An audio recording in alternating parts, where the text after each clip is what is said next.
mikroprosesor, khususnya CPU, sangat penting sebagai dasar dalam merancang serta mengembangkan sistem digital. Selanjutnya ini adalah poin-poin yang akan dibahas pada materi ini. Yang pertama, pengertian mikroprosesor, kemudian karakteristik mikroprosesor, sejarah perkembangan mikroprosesor, arsitektur mikroprosesor, dan yang terakhir CPU 8080. Baiklah, saya akan menjelaskan mengenai pengertian mikroprosesor.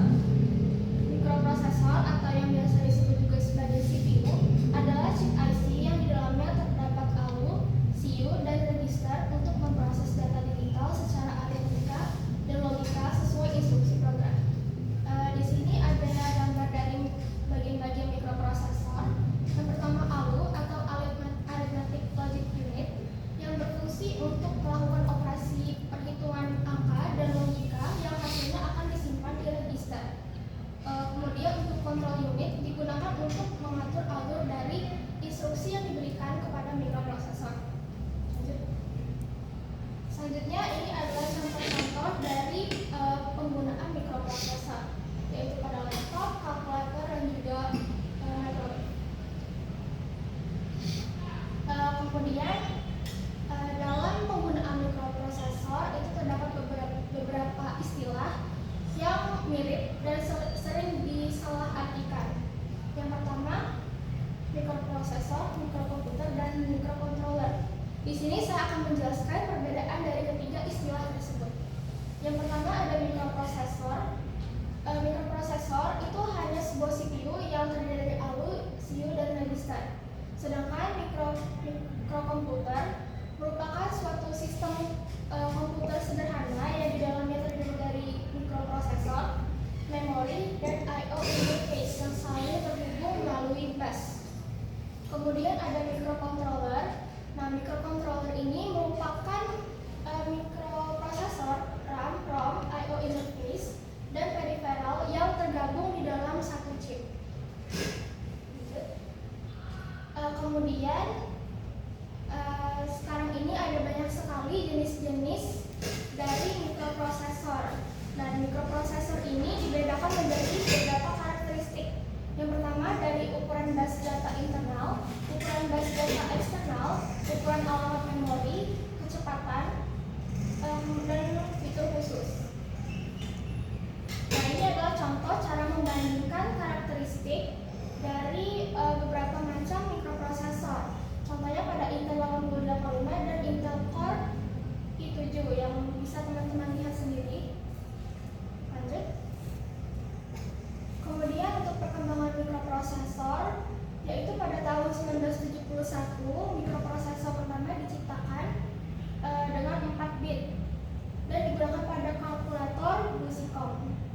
mikroprosesor dengan perangkat eksternal.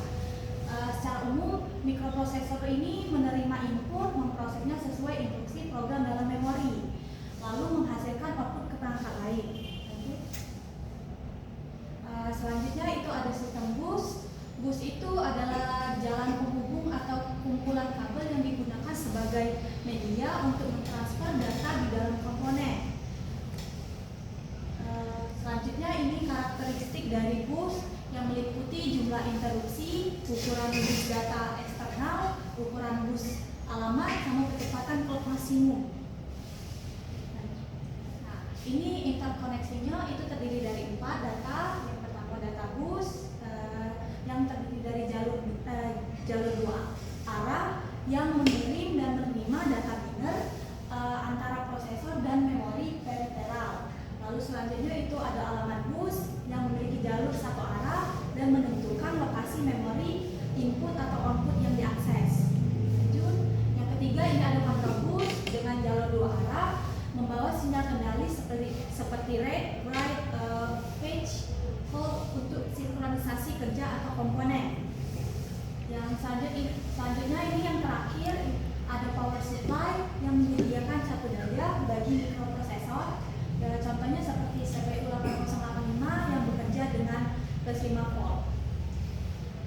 Nah, selanjutnya ini ada contoh dari mikroprosesor yaitu CPU 8085. CPU 8085 atau mikroprosesor 8085 ini adalah mikroprosesor 8 bit yang merupakan salah satu mikroprosesor sederhana yang dikemas dalam bentuk DIP dengan jumlah 40 pin. Ini datasheet dari CPU 8085 itu yang terdiri dari 40, ada AD0 sampai dengan AD7, ada A8 sampai A15, AD. Terus selanjutnya ada write and write, terus ada input output atau memori, lalu ada ready. Ini pin lainnya ada trap, ada RST 7,5, 6,5, 5,5, dan INTR dan INTA. Selanjutnya ini ada VCC dan VSS, ada X1, X2, SID, dan SOD. Nah, ini fitur dari CPU 805, ya, ada mikroprosesor 8 bit atau dengan teknologi NMOS. Yang kedua ada clock generator dengan kristal atau jaringan LC atau FD dengan kecepatan 3,2 MHz. Selanjutnya itu bus alamatnya 16 bit dengan akses hingga 64 KB memori dan bus datanya 8 bit. Lalu selanjutnya ada 6 register serbaguna.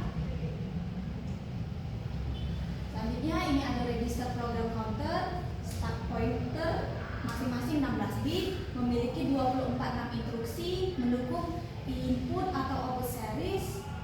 Lalu ada 5 interrupt input dan dikemas dalam 40 pin DIP.